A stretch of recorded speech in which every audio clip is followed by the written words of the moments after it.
Hello all, welcome back to another class of Business Laws and Management by Excel Academy. I hope you all are having a good day and welcome back to another class. So yesterday we started off with understanding the law of contracts. All right, so we understood what a contract is, what are the essentials of a valid contract, what are the various types of contracts, what is the difference between a promise agreement as a contract, so on and so forth, right? So today we will be continuing with the next part of the chapter. But before we proceed, I hope you all have joined the WhatsApp group that Excel Academy has created, wherein you will get all the notes and materials that we use in class, along with any exam or class related announcements and updates. And you can also contact us at this particular contact number for the mentorship program, wherein you will get one-on-one personal mentorship, group mentorship sessions. And because you now have your descriptive papers, you will also get writing practice of all of these papers. So this would be really helpful. So if you require further information, please feel free to contact us at this contact number. So yesterday we started off with understanding the law of contract, but what was remaining is to have a look at the module, because the pattern that we follow is we understand from the presentation first and quickly go through the module to make sure that we are thorough with all the concepts. So in today's class, we will start off with the module first, that is for the law of contracts. All right, for the ones referring to the module, you may start and open the module. It is at page number 47. Okay, it is at page number 47. So we will start off with that today. If there are any doubts, please feel free to add them in the chat box below. I'll be more than happy to help you out. Okay. So firstly, we started understanding the meaning and nature of contract, wherein we saw that the law relating to a contract is given in the Indian Contract Act 1872, with the effective date being 1st September 1872. All right. So this law is created to define and amend certain parts of the law relating to the contracts. There are certain laws which are not covered by your contract law, which is your partnership, sale of goods, negotiable instruments, insurance, etc., because they are dealt with by separate acts. All right. So then we had two parts into which this is divided. The first part speaking of your general principles, second part speaking of your specific kinds of contract, namely your indemnity, guarantee, bailment, pledge, and agency. So this is what we studied in yesterday's class, and this is what we will be studying in today's class. All right.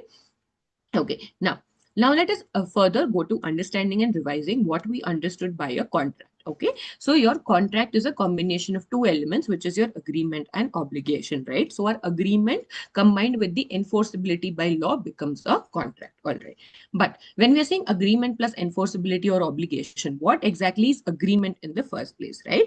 So agreement is nothing but every promise and every set of promises forming consideration for each other is an agreement, right? Then what is promise? Yesterday we saw that promise is when a proposal is assented to. Okay, when a proposal is accepted, it becomes a promise, and a set of promises for consideration with each other becomes an agreement, and an agreement which is enforceable by law becomes your contract. All right, then we understood the various types of contracts that were there.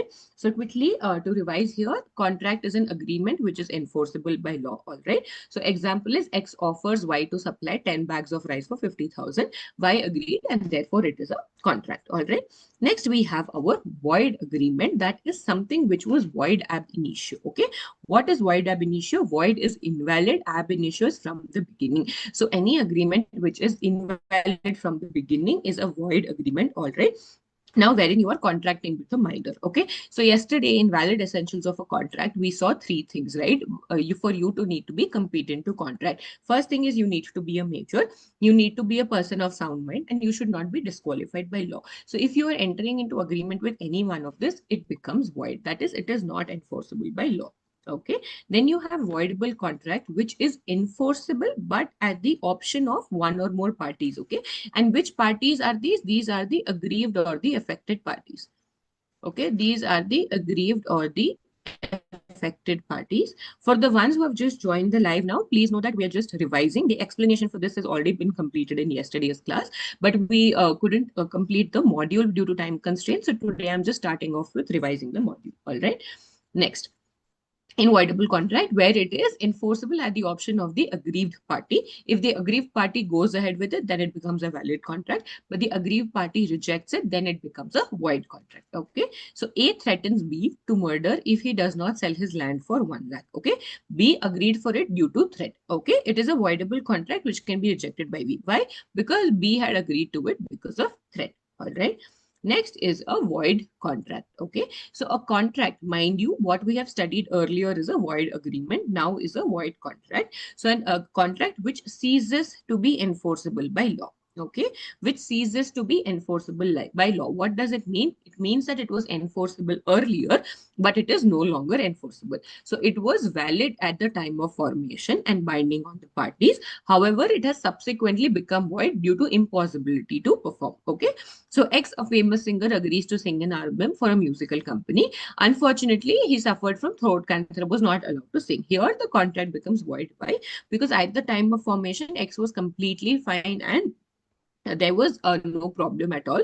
So the contract was valid, but later on he got throat cancer, because of which the doctor advised him not to sing.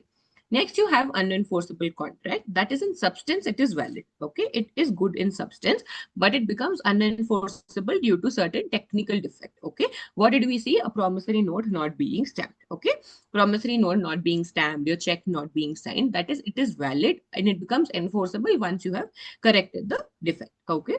Next is an illegal agreement where something is unlawful. Okay, that is your object and consideration. Either one of these are unlawful, right? Then in that case, it is said to be an illegal agreement. So what are the cases here? So it is either forbidden by law, that is, it would defeat the provisions of law. It is fraudulent. It involves injury to a person or a property. Court regards it as immoral or opposed to public policy, right? For example, X agrees to pay 1 lakh to Y to murder Z. And this is an illegal agreement. Why? Because murder is something which is not allowed under law. Okay. All illegal agreements are void. Okay. All illegal agreements are void because an illegal agreement is not enforceable at all. But all void agreements are not illegal, right? Now, let's say, for example, illegal agreement, the one that we just studied here, right, is to murder someone.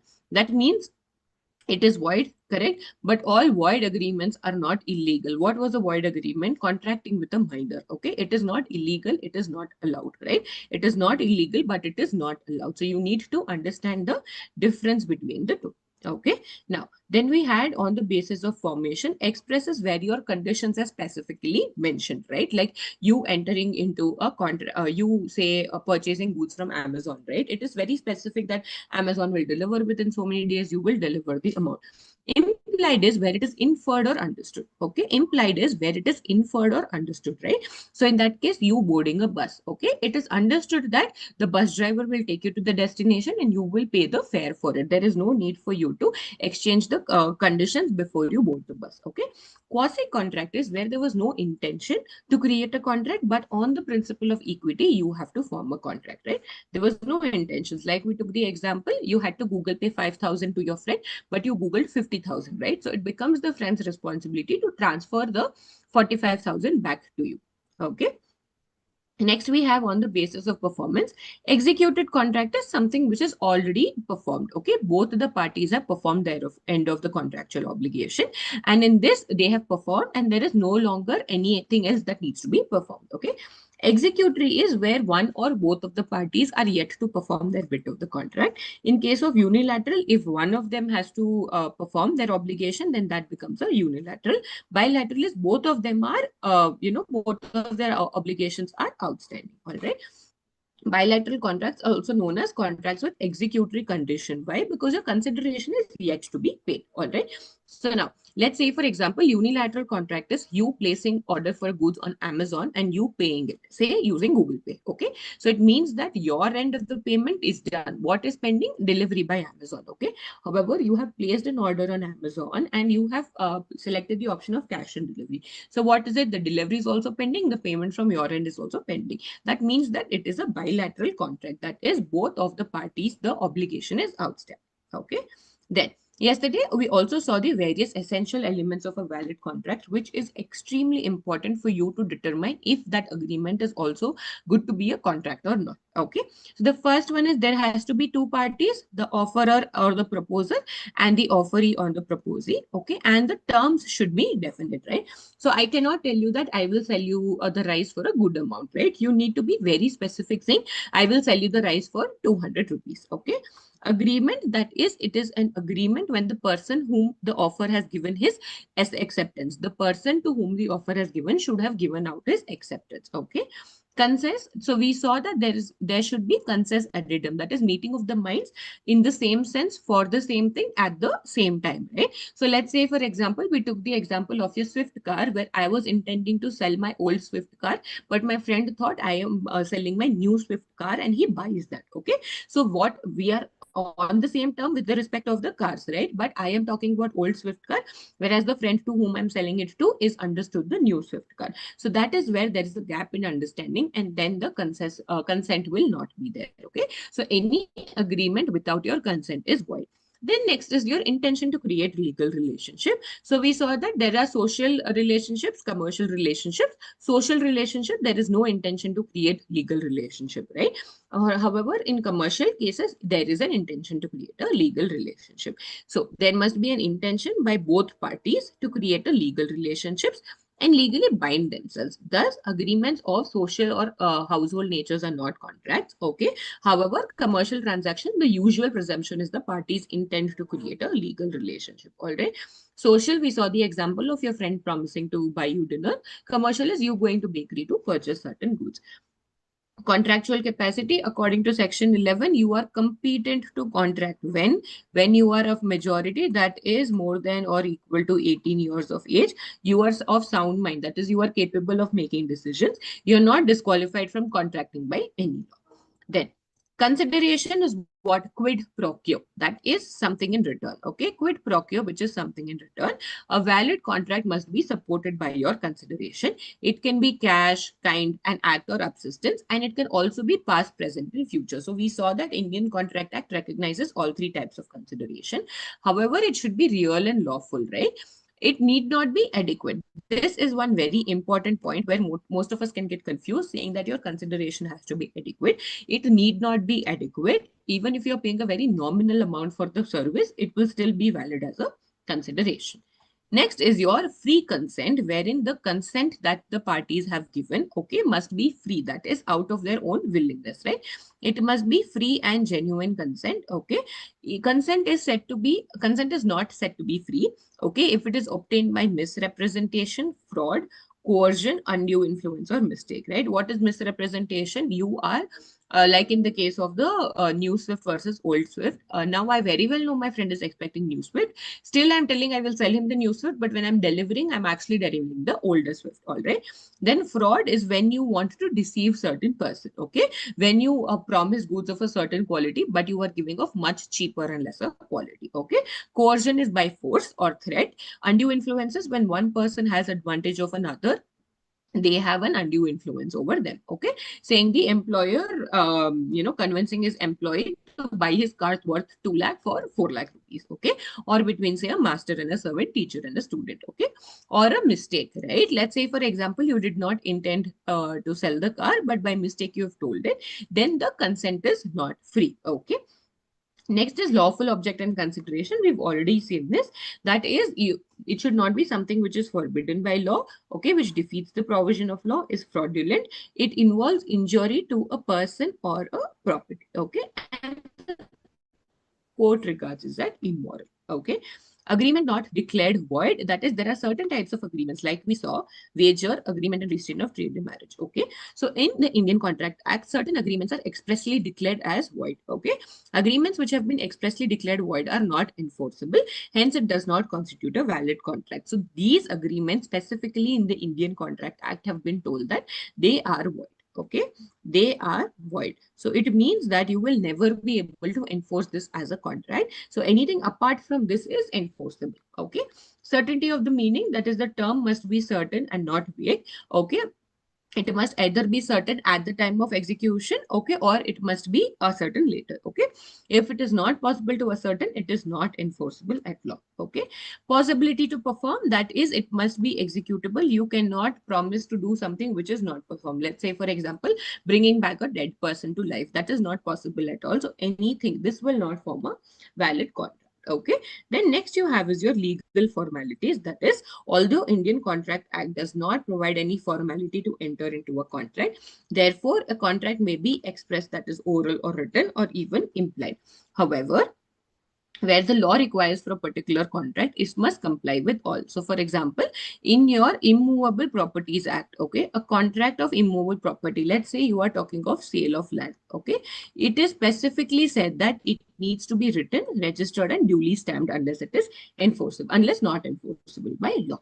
Okay, then we went on to understanding. We will take a maximum of say 10 minutes more, where we'll close the revision and start with today's topic. Okay, so we understood offer or proposal and acceptance, right? So what is an offer? A proposal is termed as an offer.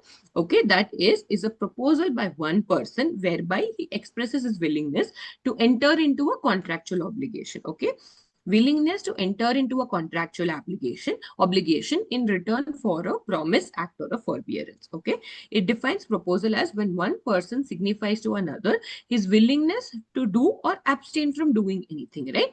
Why are we saying abstain to do anything? Okay, so say for example, to do is let's say I will perform at the concert, right?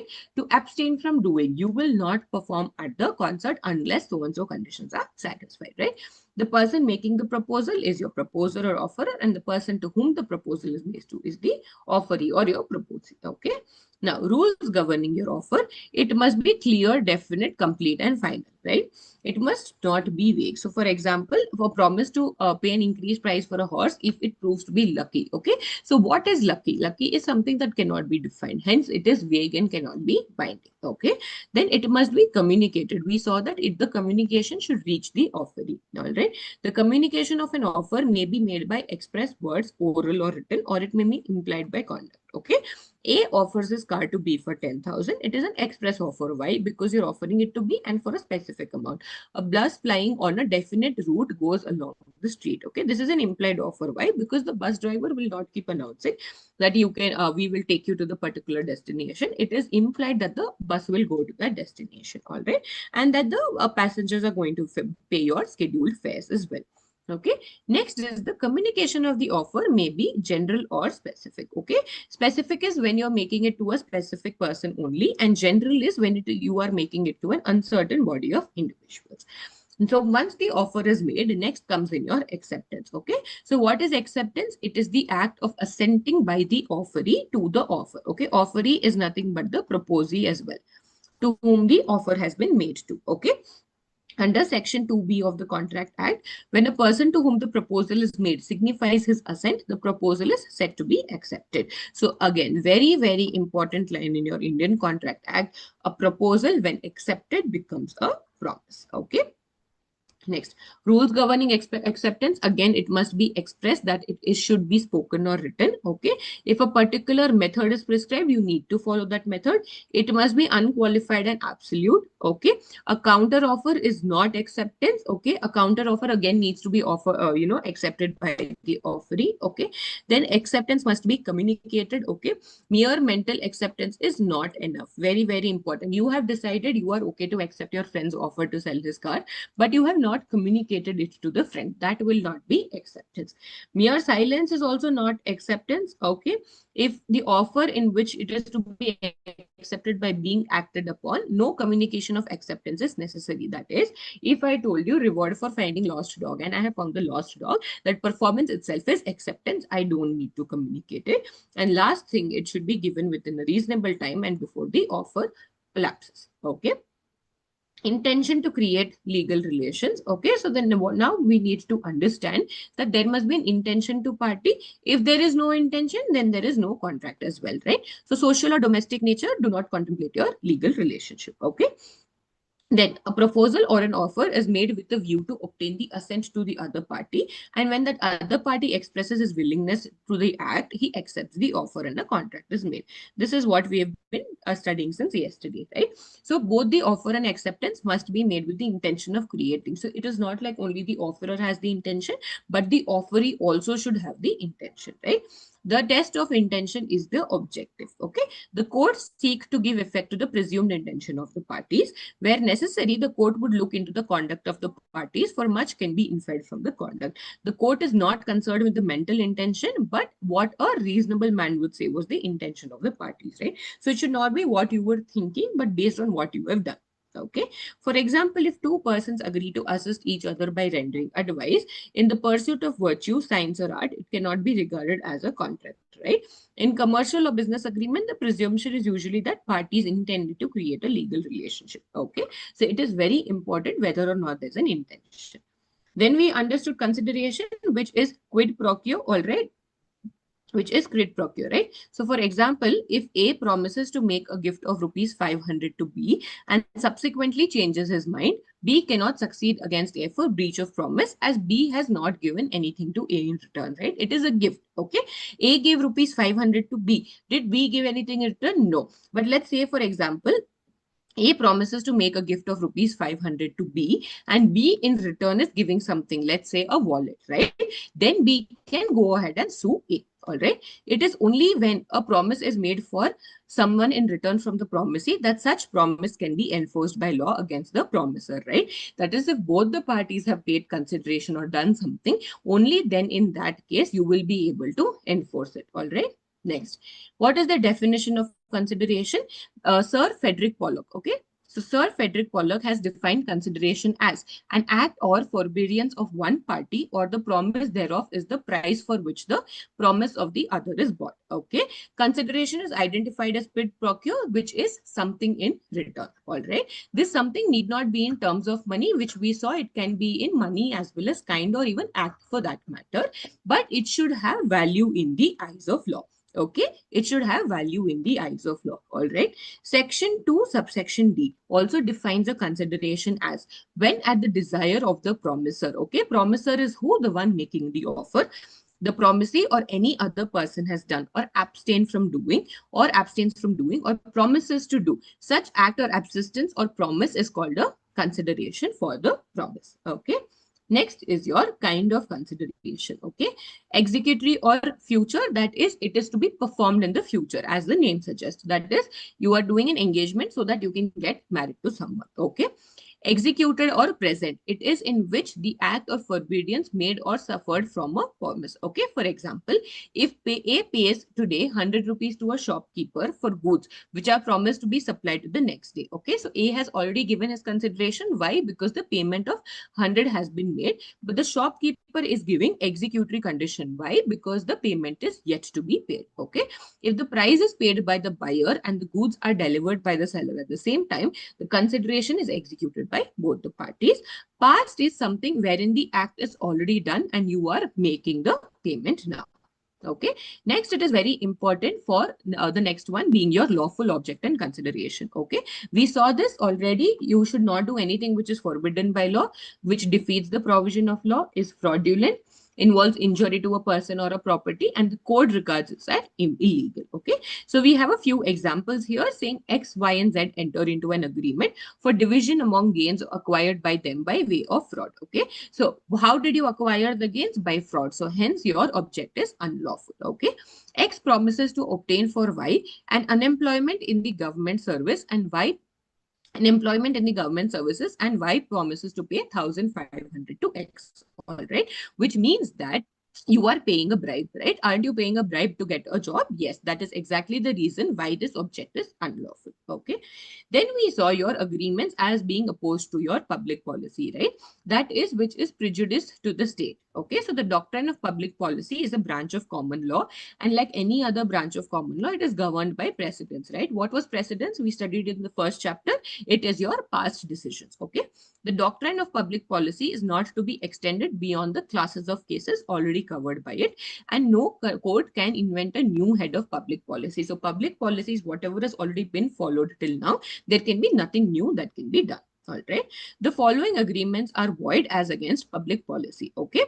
But they're not illegal.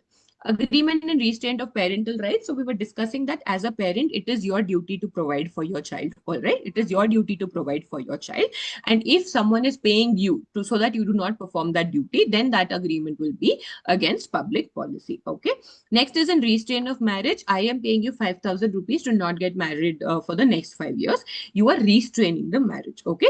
Marriage brokerage or brokerage agreement is wherein you are paying someone to fix or set up your marriage. Okay.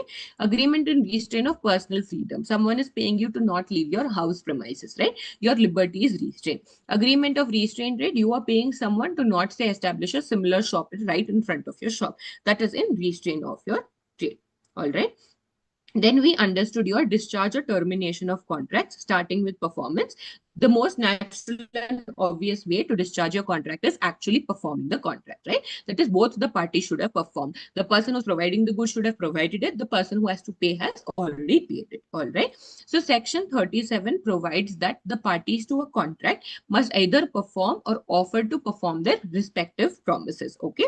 In case of death of the promiser, the representative of the promiser are supposed to complete it, all right, unless a contrary intention appears. Okay, so we had an illustration which says X promises to deliver a horse to Y on a certain day on payment of rupees 1000. Okay, X dies before that day. So now Y, irrespective of X's death, Y needs to receive that payment, right? So X's representative will be bound to deliver the horse and Y is bound to pay the 1000 rupees. Okay.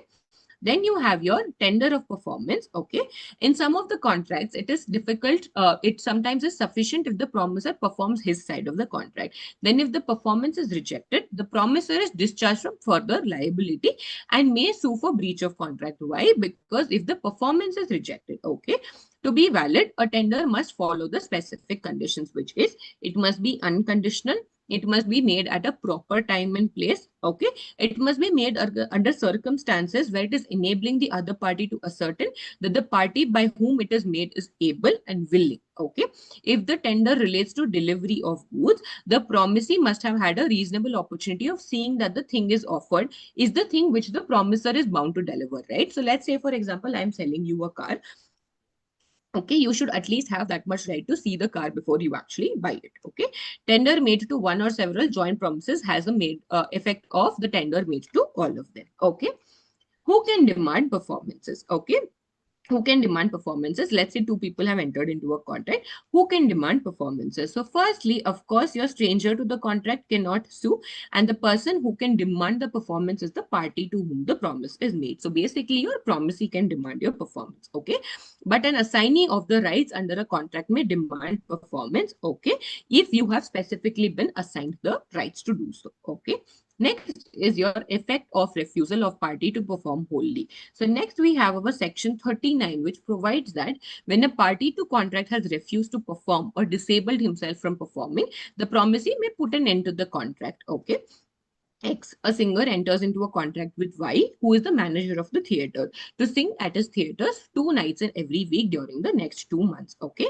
Y has engaged to pay her rupees 100 for each night of the performance, right? So on the sixth night, X is willfully absenting himself, right? So Y is at the liberty to put an end. Why? Because X has promised that he will come 2 nights every week, right? But they did not turn up when on the sixth night. So it is at the liberty of the Y to put an end. But let's say, for example, X sings at the seventh night, then Y can claim damages for the sixth night. Okay, Y can claim your compensation for damages on the sixth night. Next, it is by whom must the contract be performed. Okay, so under section 40 of the act, it appears that from the nature of the case, the intention of the parties was that it should be performed by the promiser himself, right? But in other cases, they may also employ a competent person to perform it. So for example, X promises to pay 1000 to Y. Okay, X may either personally pay the money or he can guide someone to pay the money. And if X dies, his legal representatives have to pay the money. But if X promises to paint a picture for Y, X must personally perform the promise. All right. Next we have is your devolution of joint liabilities. Okay, devolution of joint liabilities, wherein we've told under section 42 of Indian Contract Act, where two or more persons have made a joint promise. So there are multiple promisers. Okay, all such persons should perform the promise. So if there are joint promiser, all such persons should perform the promise. If any one of them dies, his representative along with the remaining survivors should perform. And after the death of the last survivor, the representative of all jointly, right? So even if one of the joint promisers has died, the representative should perform it, right? When we move to section 43, when two or more persons made a joint promise, the promisee may, in the absence of an express agreement to the contrary, compel any one or or more of such joint promises to perform the whole of the promise, right? Let's say there are three promises and one promisee. One promisee can demand a specific person to complete their share of the promise. Each of the two or more joint promisers may compel every other joint promiser to contribute equally, right? Let's say the payment of 3,000 has to be made to a certain person, and 1,000 per share is the joint promiser's share. So let's say to cover up, I have paid 3,000 now, but I can recover the 1,000 from the remaining two people, all right? Illustrations: X, Y, and Z jointly promise to pay 6,000 to A. A may compel either X, Y, or Z to pay the amount, right? What matters to A is that the 6,000 is coming to him. It does not matter who is paying. So they can compel X, Y, or Z to make the payment, right? Then in the above example, imagine Z is compelled to pay the whole amount, right? X is insolvent, but his assets are sufficient to pay one half, right? So X is entitled to receive 1,000 rupees from X's estate and 2,500 from Y. Why? Because 1,000 if it is paid by X, remaining is 5,000, right? So that remaining will be split between Z and Y as 2,500, 2,500, and Z can recover it from Y. Okay. X, Y, and Z make a joint promise to pay 5,000 to A. Z is unable to pay any amount and X is compelled to pay the whole amount. All right. So X is entitled to receive rupees 3,000 from Y. Why? Because Z is unable to pay any amount. Okay. I think there's a mistake here. It should be 2,500. Okay. Under section 44. So we covered 42, then we covered 43. Now we're covering 44. When two or more persons have made a joint promise, a release of one such joint promisers by the promisee does not discharge the other joint promisers. Now, because one person has become insolvent, you are releasing them, but it does not mean that the other two are also released. All right. Next, you had your devolution of joint rights. That is a promise be made to two or more persons. This means that they are joint promises. So far, we were understanding joint promises. Now we have understood joint promises. Okay. For example, X may give a promise to repay 1,000 rupees given by Y and Z jointly. Okay. In such a case, the absence of a contrary intention, the right to claim rests with both Y and Z. Okay. If Y dies, Y's representative can demand performance. If Z also dies, then representatives of Y and Z will both jointly demand your performance, right? Then assignment, the promisee may assign certain rights and benefits of the contract, and the assignee will be entitled to demand performance by the promiser. All right. An obligation or liability cannot be assigned. That is, if A owes B rupees 500 and A transfers the liability to C, that is, asks C to pay the sum to B. That is, it would not bind B and B may not consent. If he consents, it's okay. But if B does not consent, then it is not okay. If B consents to accept a performance, there is a substitution of the new contract. What was this term called? Novation, which we studied yesterday. Okay. Then we have discharge by mutual agreement. First one was discharge by performance. Then we had discharge by mutual agreement, wherein we started with novation, substitution of existing contract for a new contract. Okay. Then we had alteration, material terms are being altered. Then we studied rescission, wherein we are cancelling the entire contract. Okay. And so that no one requires to perform itself. Then you have remission, which is acceptance of a lesser sum than what was contracted for. Basically, you are settling. Okay, basically you are settling. Okay, that is, let's say for example, 10,000 was owed to you, but you're actually okay with accepting 7,000 because you're in real need of it. That is a remission. And last one is a waiver, wherein you are deliberately giving up a right. Okay, deliberate abandonment or giving up of a right. So then the third type of discharge is by lapse of time. Okay, so in the Limitation Act, in certain circumstances, it affords a good defense to the suits for breach of contract and in fact terminates the contract by depriving the party. Okay, so for example, when a debtor has failed to repay the loan, the creditor must file the suit within 3 years. If they're filing upon the period of 3 years, he will be barred from his remedy of receiving any compensation. Okay, discharge by operation of law, by merger, when the parties embody the inferior contract in a superior contract. Okay, let's say for example, we can also talk about the mergers of companies, right? Let's say for example, two companies merge into one. So the older companies discharge liabilities will be discharged and it will be transferred to the newer one. And here, when the parties embody the inferior contract into a superior contract, basically you're merging two contracts. By unauthorization or unauthorized alteration, right? So where a party to a written contract makes any material alteration without knowledge and consent of the other. Okay. Insolvency is where you're not in a position to pay off your debts. Okay. court passes an order discharging the insolvent. This order exonerates or discharges him from liabilities. Okay. Then you have impossibility or frustration. Agreement to do impossible act, which is initial impossibility itself, right? Which is it was void from the very beginning. That is, say A agrees with B to discover your treasure by magic. Okay. Subsequent impossibility. Earlier it was possible, but now it has become impossible, right? That is, it later becomes impossible. All right. So in such cases, the contract becomes void. Example, a singer contracts to perform but later becomes seriously ill. Okay. If the performance becomes impossible or unlawful due to an event in which the promiser could not prevent, the contract becomes void. Knowledge of impossibility, you knew it is not possible. That is, in spite of that, if you are promising to do something, then that will be fraudulent promise. Okay. That is, say for example, so we have two types here, possibility, impossibility and frustration. So if the impossibility was not obvious and the promiser knew or ought to have known about it, he is liable to compensate the promisee, right? Let's see with an example. So if A agrees to sell the land to B, knowing that the land is already acquired by the government. So if A is selling the land to B, what will B assume? It is A's land, right? But what is actually the case? It is the government's land. Then the agreement is void, but A must compensate B.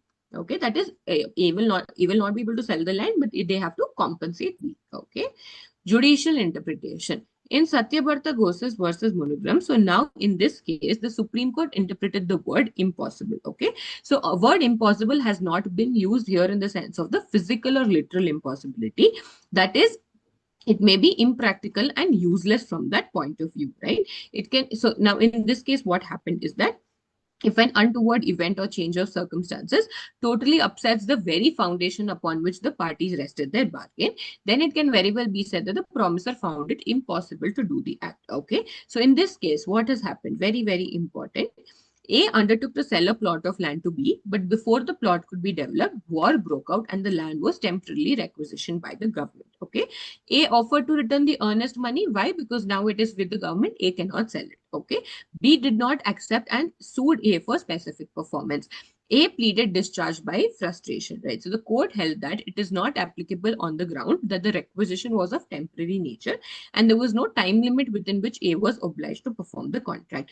Okay, so the impossibility was not of such a nature which would strike at the root of the contract. So here it was temporarily requisition, which means that later they will be able to sell it.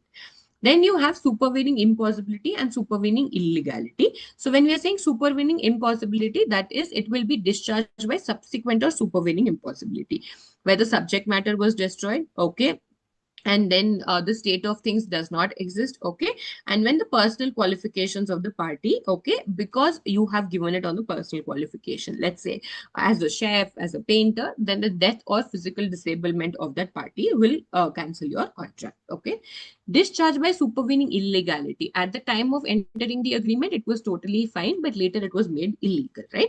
So contract which is contrary to law at the time of its formation is void.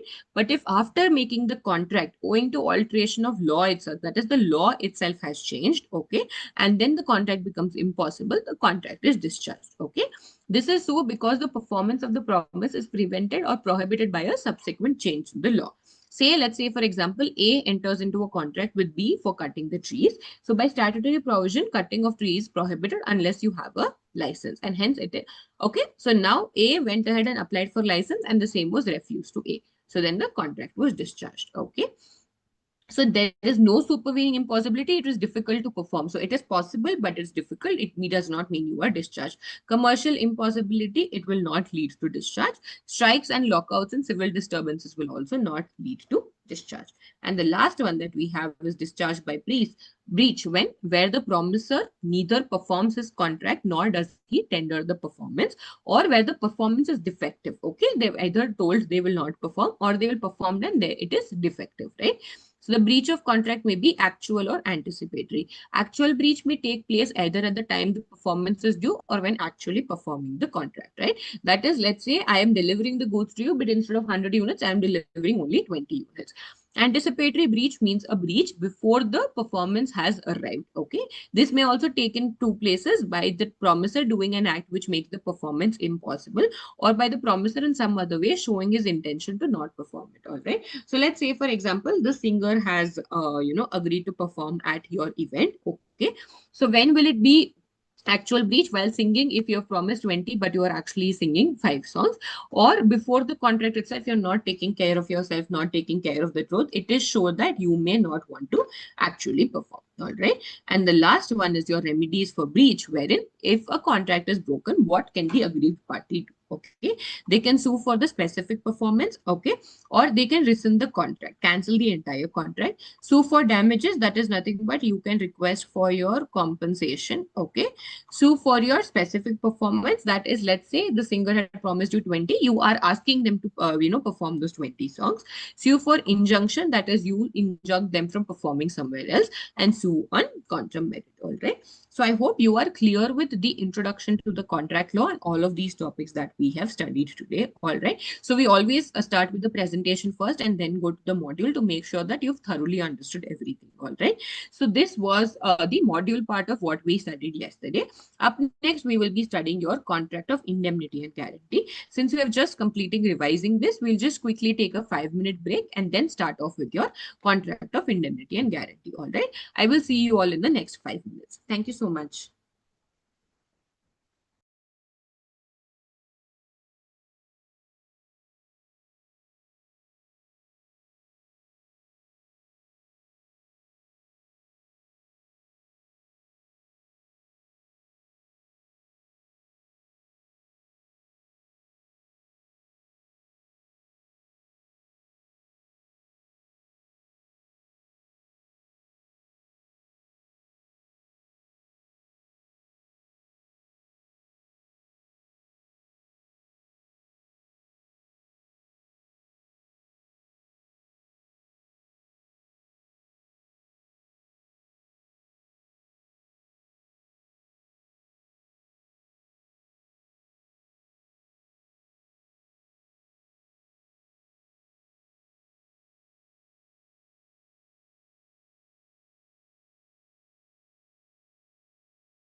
All right, great. I hope you all got a quick, good break. Now let's start with the next topic for today, which is contract of your indemnity. All right. So all of this we have studied yesterday. Now we've also seen the module and what the module had to offer. All right. So we've covered pretty much all of this.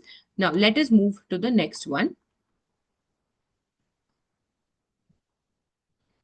Okay, let us move to the next one where we speak of your contract of indemnity. All right. So now today we will start off with understanding the contract of indemnity and guarantee. All right. So meaning of indemnity. Okay. So section 124 of the Indian Contract Act, right? We studied yesterday 1872. So according to that, indemnity is where a contract where one party promises another to save it from loss. Okay. Where one party promises to save another one from loss. Okay, so there are two parties involved, all right? Two parties, one will save the other from loss, okay? Which is loss caused by conduct of the promisor or even any other person from that matter. And the indemnity may be expressed or implied, okay? Indemnity may be expressed or implied, okay? So what is the biggest example of this that we have, okay? So that is your insurance. So your insurance contract is the primary example of your contract of indemnity, okay? Indian indemnity is where we have another generic example here, wherein A agrees to indemnify B against legal proceedings by C for rupees 3 lakh, right? So what is it? It is conduct of the promisor or any other person. Is it conduct of the promisor? No, it is conduct of Mr. C here, right? So A has agreed to indemnify B against legal proceedings by C. Okay, so this is the other person who is causing the legal proceedings. And for this, A will indemnify B. That is, if B suffers any losses, A will make the payment for it. Okay, so parties in contract. So you have two parties here. One is your indemnifier, the person who promises to compensate. Okay, so in this case, your A is your indemnifier. Okay, A is your indemnifier, who is the person who promises to compensate for your loss. The one who is indemnified or the indemnity holder is the person whose loss is compensated. So B becomes your indemnified or the indemnity holder. All right. So I hope you're understanding the concept of contract of indemnity when one person promises to pay for the loss of the other person, right? Or promises to save the other person from any loss. Okay. There are two parties. The one who promises to compensate is your indemnifier. The one whose loss is compensated is your indemnified or your indemnity holder, right? So again, you have your contract of insurance, for example, wherein the insurer promises to compensate loss of property against fire in return for premium, all right? So are these satisfying the valid requirements of a contract? Yes, right? It is for two people, right? There is consideration in place. What is the consideration for your indemnified? It is compensation of loss. For your indemnifier, it is your premium, all right? So you're indemnified. The person who has purchased the insurance policy will pay a premium to the indemnifier, and if any loss happens, then the indemnifier will make good that loss, all right? Now with this, so what is the scope of indemnity under the Indian Contract Act, right? So it covers the loss which is caused by the conduct of the promisor or another person. Okay, so now let's say, for example, if you have a car insurance. Okay, if you have a car insurance, okay, then the conduct can be by you. Let's say, for example, you were driving and you met with the accident, the insurance company can compensate you. Or say another person hits the car while they are driving, then you can compensate as well. When in cases of what can your promiser's conduct may be not insured? In case of your fire, right? Because fire is never conduct on the conduct of the promiser. It naturally happens. Okay, loss caused by events or accidents not dependent on human conduct cannot be normally recovered. Okay, for example, loss caused by someone filing a case against the indemnified person. Okay, now, rights of the indemnity holder when sued. Who is the indemnity holder? Let us all understand this with the case of your insurance itself. So, the one who is insured. Okay. One who is insured, the one who is paying the premium. Okay. The one who is paying the premium. Okay, one who is paying the premium. All right. So the indemnity holder can recover from the indemnifier. So basically, if I am the insured person, I can recover from my insurance company all damages he is compelled to pay in a suit. Okay, all damages he is compelled to pay in a suit. Okay, all legal cost if he acted prudently or without authorization. All legal cost if he acted prudently or with authorization, and all sums paid in compromise of a suit if it is reasonable or authorized. Okay, all sums which is paid in compromise of a suit which is reasonable or authorized. Okay. So now here an example, if B is sued by C. Okay, if B is sued by C and pays damages under the indemnity agreement, B can recover the amount from A. Okay, so here A is the insurer or the indemnifier, B is the insured or the indemnity holder. Okay, so if C sues B, okay, and B has to pay certain damages, then B can recover that amount from A. All right. Now, all legal costs. So this is your example for the first case, which is all damages he is compelled to pay in a suit, right? Let's say, for example, for your car itself. For your car itself, it has destroyed another car. Okay, then any damages that you are required to pay for the court filing, you can get it from your insurer. All legal costs if he acted prudently or with authorization. Okay, let's say you hit another car and that person has filed a case against you, and then you have to pay lawyer fees to defend your case. Okay, you have to pay your lawyer fees to defend your case. Then that lawyer fees you can recover from A. All right, because why? It is in connection with the item that you have insured. Okay, all sums paid in compromise of the suit if reasonable or authorized. Let's say, for example, the person who got hit by your car, they are like, let's not go to the court, we will settle amongst ourselves, right? So if say the court's compensation was 5 lakh, but you are settling for 3 lakh, then this 3 lakh is something that you can get it from your insurer. Okay, so I hope you have understood the rights of indemnity holder when sued. Okay, so if in this suit, okay, let's say you as a car holder had to pay certain damages to the other car holder, you can recover those damages. Or if you had to appoint a lawyer to, fight your case, then the legal costs can also be recovered.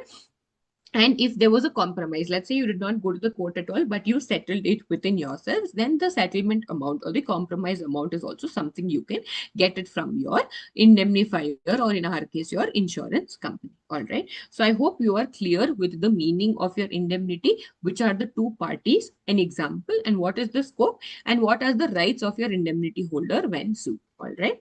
So now, if we are clear with the concept of indemnity, we will move on to the next one, wherein it is guarantee. Okay. So let's say, for example, before we understand the meaning, we will take an example of where A borrows a loan.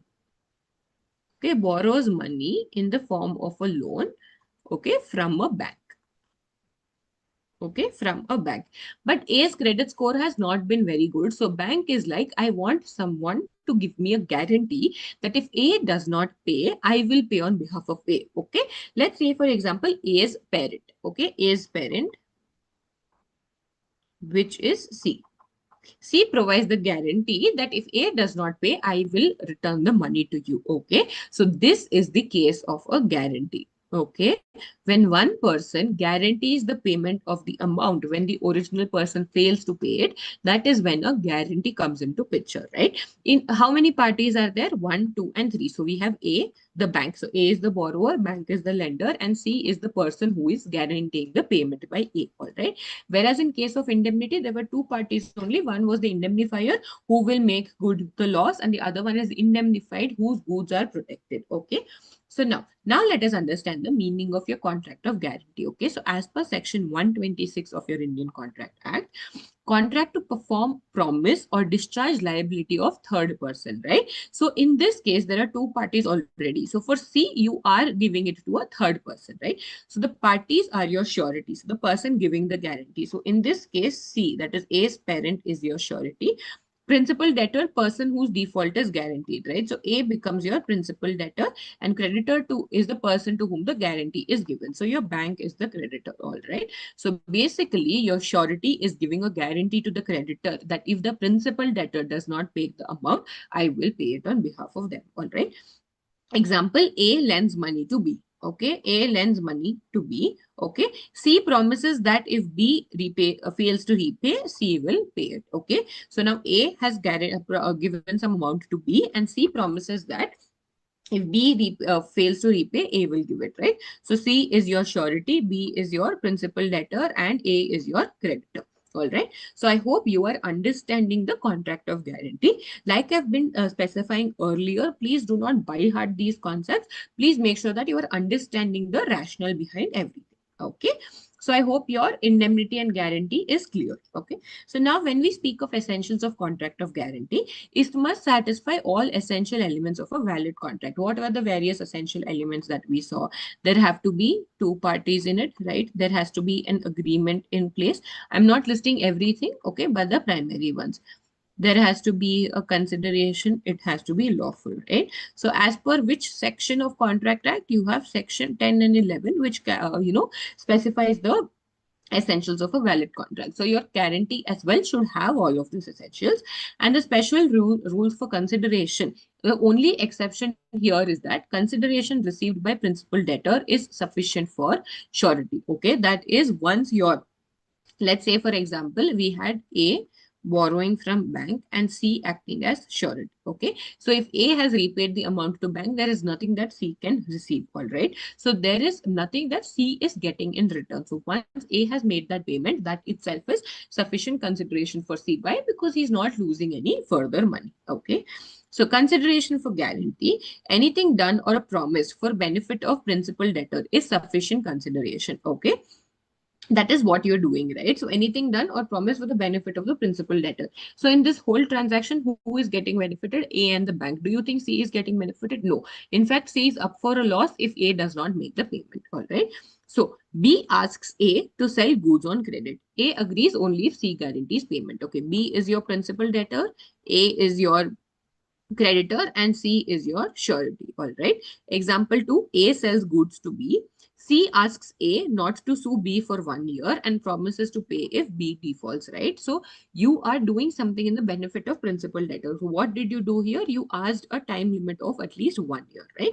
You asked for a time limit of at least 1 year. And then if after 1 year the payment is not made, you have promised that you will pay if B defaults, all right? So what are the essentials of your contract of guarantee? All of the essentials of your valid contract, and only one exception is your consideration, wherein your consideration which is received by the principal debtor itself is enough for the surety. All right. Next, how is your indemnity and guarantee different? So first, of course, it's your parties involved. Indemnity, how many parties does it have? Two. The indemnifier and the indemnified. In our case, it is your insurance company. Okay, I am taking these examples again and again so that it's easier for you to remember. And your indemnified is the insured person or the indemnity holder. Correct? Or your indemnity holder. Correct? Then in case of your guarantee, you have three parties. The surety, the person who guarantees. Your principal debtor is the person who borrows. Your creditor is the person who lends and to whom the surety is given. Okay. Indemnity or example is your insurance contract. Guarantee, it is your bank loan. Okay.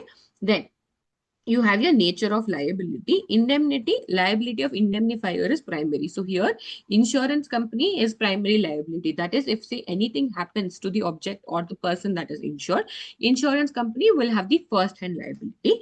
Guarantee, do you think surety's liability is primary? No. Why?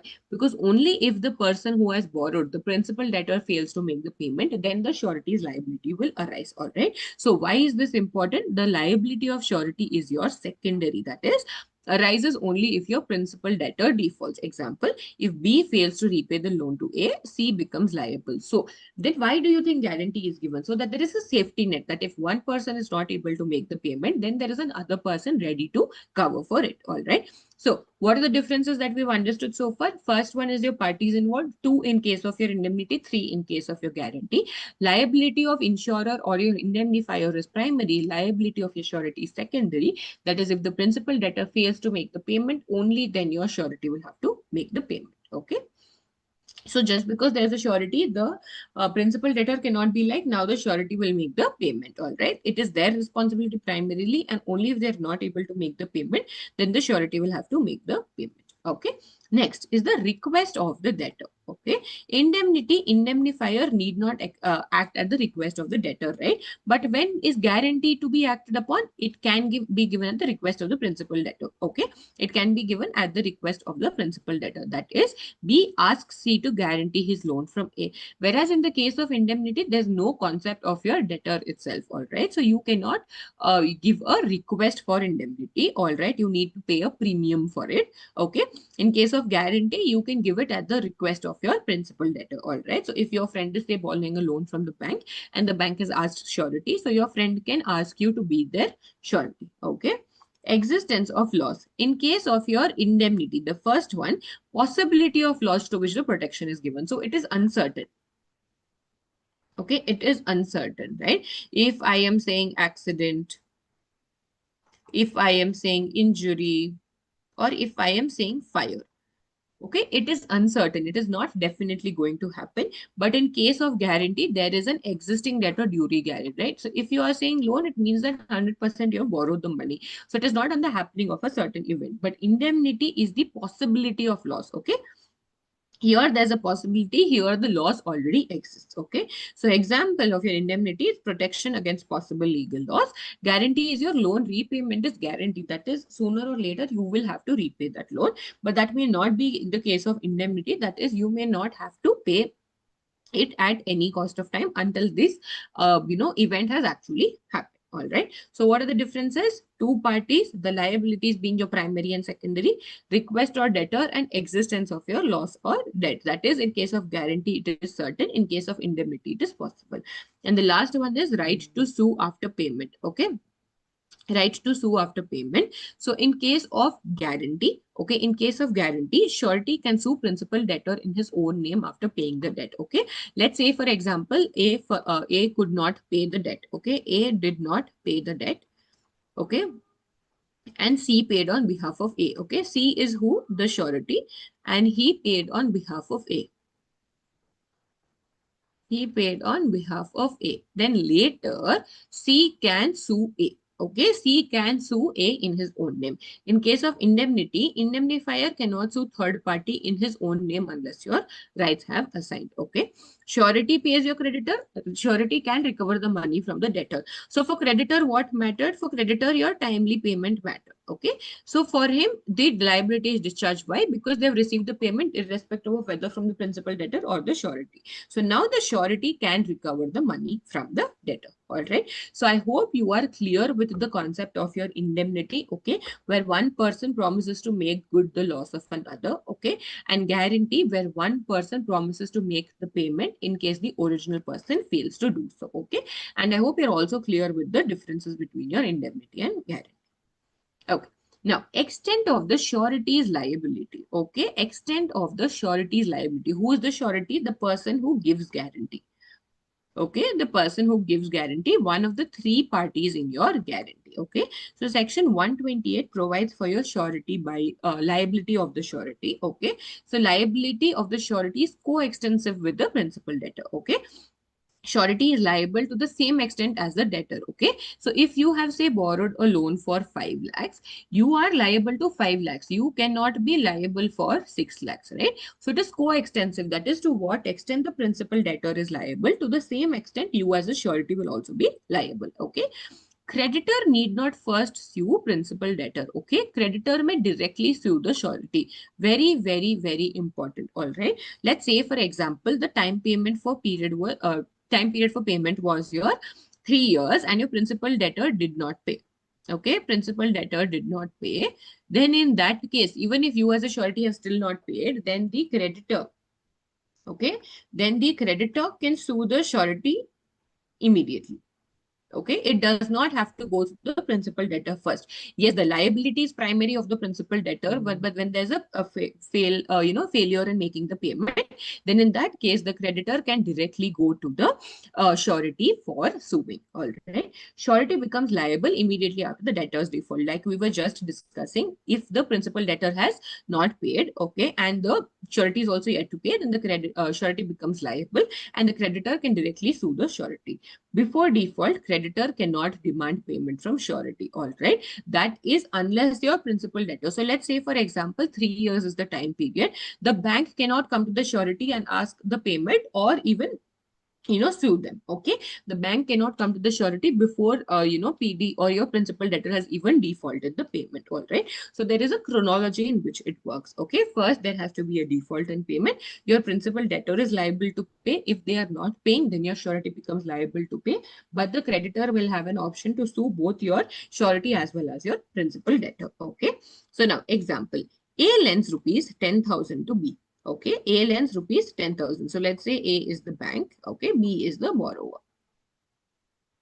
C becomes your surety. So if B defaults, A may directly sue C. Okay, but when can I demand payment? Once your B has made a default in payment. All right. So be very, very, very careful when the creditor can demand for your payment and when the creditor can sue. Okay. This is only if your principal debtor has defaulted. Okay. So first is a principal debtor, then. Okay. But in case of sue, it can be directly sued. Okay. Who can be directly sued? Your surety. All right. So I hope you are clear with the extent of your surety's liability. Okay. Next, we will come to your types of guarantees. Okay. Types of guarantees. Okay. The first one is a specific guarantee which is given for a single transaction or a single debt. Like you are saying specific. So yesterday we were seeing specific and general contracts. Today we are seeing specific and continuing guarantees. Okay. So in case of specific guarantee, it is for a single transaction. Let's say you took a single loan from the bank and you have a surety in place, then that is a specific guarantee. Why? Because you have given it only for a single transaction or your single debt. Okay. It ends when the debt is paid off. Okay. So example, C guarantees repayment of a single loan taken by B. Okay. So who is your C? Your C is your surety. Okay, and your B is your principal debtor. Why do you think I'm writing this time and again? So you are thorough with the concept and you don't have to put in a lot of effort in remembering it because you've already understood. Okay, so specific is for a single debtor transaction. When we say continuing, okay, as the name suggests, it is for a series of transactions. Okay, liability continues until the guarantee. So what is series of transactions? Transactions which keep happening again and again. So we have said rent collection. Okay. S guarantees P's rent collection for C up to 5,000. So again, you are capping the amount of guarantee to 5,000. Applies to multiple transactions. So it does not mean that if this month's rent is repaid, you are relieved of your surety. No. Until otherwise stated by the contract, up to the end of the rent collection, you will be the surety. All right. Now, how do you revoke your continuing guarantee? Okay, how do you revoke your continuing guarantee? Okay, so now that is firstly is by giving notice.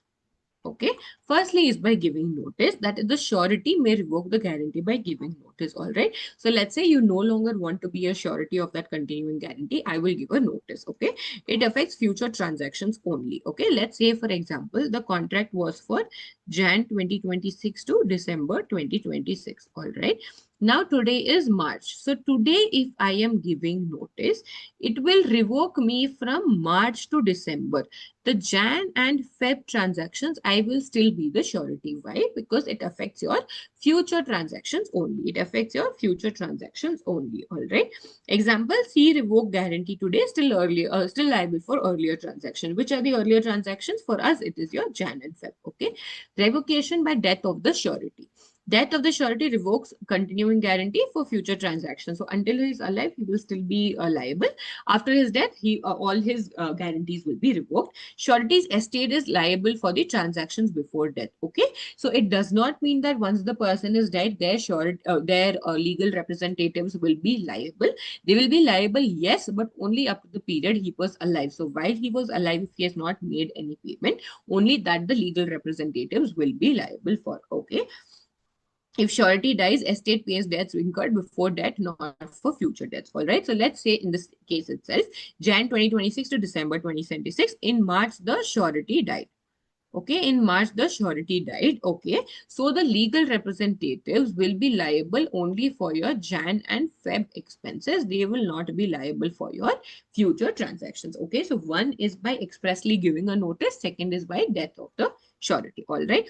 So what are the two types of guarantee? There's a specific guarantee, which is for a single transaction or a debt, and there's a continuing guarantee, which is for a series of transactions. All right. I hope you are clear with this.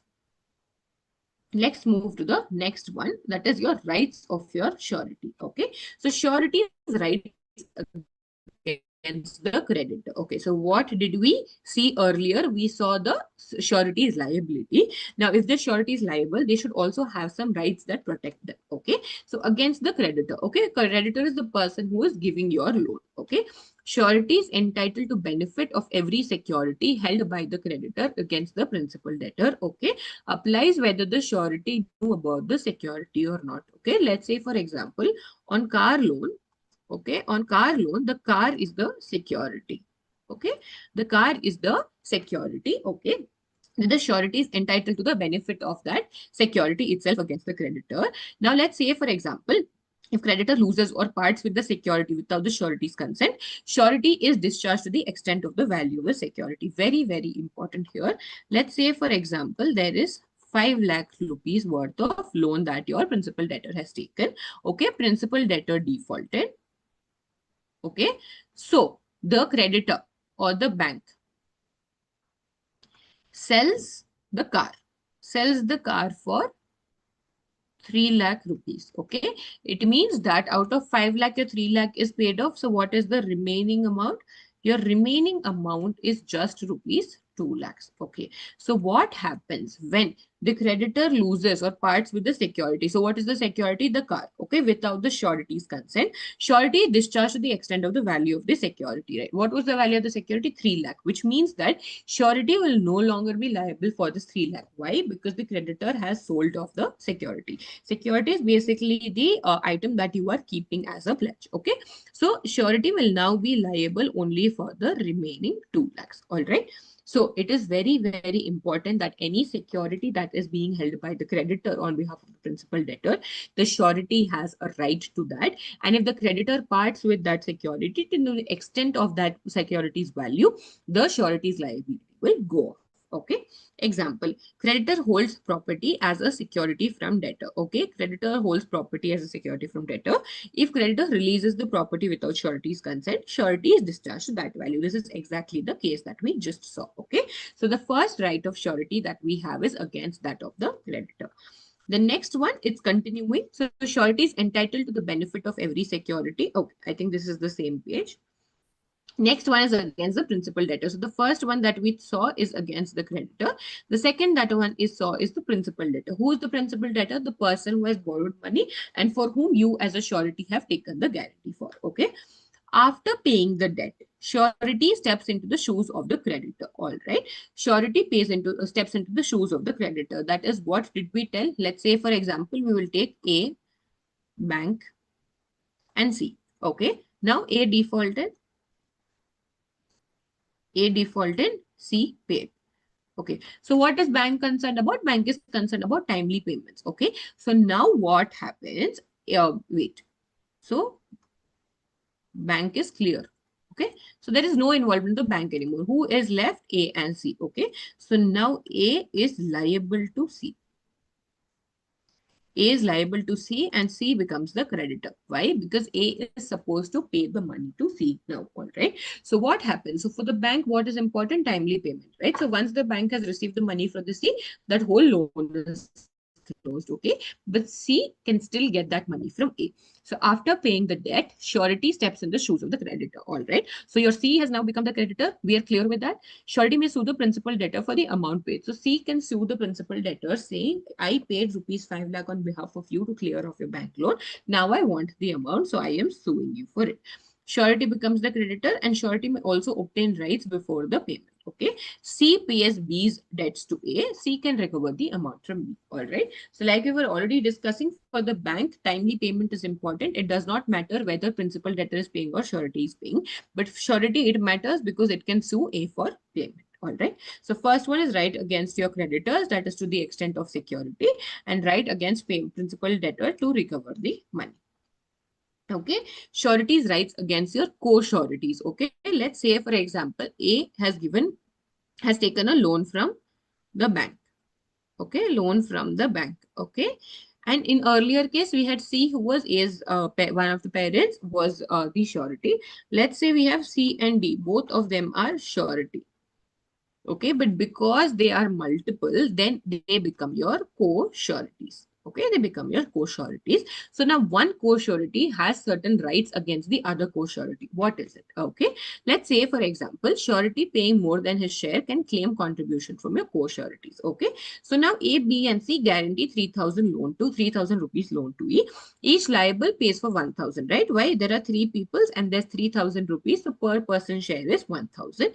Now let's say A has paid off 3,000. He can recover the remaining from B and C. So who is B and C to A? B and C to A are his co-sureties. Okay, are his co-sureties. Okay, if one surety becomes insolvent, remaining sureties shall share liability equally, right? So let's say, for example, in 3,000, it was divided between A, B, and C as 1,000 each. Okay, then later your A becomes insolvent. Okay, so your A will no longer be a surety. So what happens? The 3,000 will get divided between your B and C as 1,500, 1,500. All right. So just because one of the sureties has become insolvent, it does not cancel out the entire surety. But whoever is the remaining sureties, they will become liable equally. All right. So first one we saw rights against your creditor. Second one we saw rights against your principal debtor, and third one we saw your rights against your co-sureties. All right. Now, when is a surety discharged? Okay, when is the person who is guaranteed discharged? Okay, first one is your revocation of notice. Okay, so just how in case of your guarantee, you could revoke it by a notice. Okay, so surety may revoke a continuing guarantee by notice. All right, and it applies only to future transactions. Okay, death and then variation of contracts. Okay, variation of contracts. Uh, can we please correct this? This is your surety. Okay, it is your loan. Yeah. Death of surety revokes continuing guarantee for future transactions. Okay. We can tell this to be continuing guarantee or loan, but I would like to write it as loan to make it easier to understand. Okay. Death of surety revokes continuing guarantee for future transactions. Whatever was there before death, they will be liable, surely, but after the death, they will no longer be liable. And the other case is variation of your contract, that is, any change in contract terms between the creditor and debtor. Okay. Let's say, for example, A has taken a loan of 5,000 from bank and C has guaranteed it. Okay. Now A and bank, they have decided and they've told that instead of 5,000, we will give 8,000. C is not aware of this, right? Then C can be discharged. Why? Because before increasing the loan amount, they did not contact C. Okay. Or let's say, for example, earlier that agreed to make the payment within 3 years, but now without contracting your surety, they've made it 2 years, right? Then in that case, due to variation of contract, your surety can be discharged. All right. I hope we are clear with the concept of discharge of surety so far. Next is your release of principal debtor. Okay. If the creditor releases the principal debtor, that is, if the creditor waives off the right to receive the payment, then the surety is also discharged. So if principal's debtor's debt only does not exist, the surety's debt will also not exist. Okay. Failure to sue debtor within limitation period does not discharge surety. Very important. Creditor legally releases debtor, the surety is also discharged, because if your primary person, the person whose primary responsibility is to make the payment, that is your principal debtor, if they are no longer liable, your surety will also be no longer liable. Okay. Composition of promise to give time. If creditor gives time, agrees not to sue, or make arrangement with the debtor without surety's consent, surety is discharged, right? What happened here? Variation of contract without surety's consent. Here also promise to give time without the surety's consent. Then in that case, the surety is discharged. Okay, so creditors allow the debtor extra time without even surety's approval. All right. And then you have creditor acts against the surety's right. That is, surety is discharged if creditors act impairs surety's remedy. Okay. That is, creditor destroys evidence required to recover debt from the debtor. All right. So let's say what happens. And now A has taken a loan of 5,000 from B. A did not pay. So, C has to repay the loan to B. All right. But what happens now when C has to request the money from A as the surety from the principal debtor, B destroys all the evidence that it had actually even borrowed a loan. Then in that case, the creditors act against the surety right will discharge the surety. All right? So I hope you have been understanding this topic. And the last one is loss of security. If creditor loses or releases security given by debtor, the surety is discharged to the extent of value of security. This is that example where we took, wherein the loan was of 5 lakh, the car was worth 3 lakh, the creditor, the creditor sells off the car for rupees 3 lakh without even consulting the surety, then surety will be relieved of the 3 lakhs. So they will be liable only for 5 lakhs minus 3 lakhs, your remaining 2 lakhs. Okay. So if creditor loses or releases security given by debtor, they will be discharged to the extent of the value of the security, in our case, which was 3 lakhs. Okay. Applies even if surety was unaware of the security, right? So it is the whole purpose of this. Why is it applying even though surety was unaware? Because you're protecting the surety. Why? Because surety has taken a guarantee to make good the loss made by your principal debtor. Okay. Creditor releases mortgage property without securities consent. This was the car loan example that we just saw. All right. I hope you are clear with the concept of your discharge of surety. Okay. I hope you are clear with the concept of your discharge of surety. So two things that we have studied so far. One is your indemnity. Second one is your guarantee. Before we proceed to the next one, that is bailment, we will have a look at these topics in your module. Okay. So first one, meaning of indemnity, a contract in which one party promises to save the other party from loss. Okay, one party promises to save the other party from loss caused due to him by conduct of the promisor himself or the conduct of any other person. Okay. So now, example, A contracts to indemnify B against consequence of legal proceedings with C, which may take against B in respect of rupees 3 lakhs. All right, this is a contract of indemnity. The person who promises to indemnify is the indemnifier, and the person whose loss is made good is the indemnified or your indemnity holder. This is something that we've already seen. Contract of insurance, most important example for your indemnity according to your English law. Okay. Under Indian Contract Act, the contract of indemnity is restricted to cases where the loss promise is to be reimbursed is caused by the conduct of the promisor or any other person. Loss by events or the accident which do not depend on the conduct of the person cannot be sought to be reimbursed under a contract of indemnity. Let's say, for example, we have certain events which are said to be God's plan. Okay, or which is said to be an act of God. Okay, what could that be? It could be your earthquake. It could be your flood.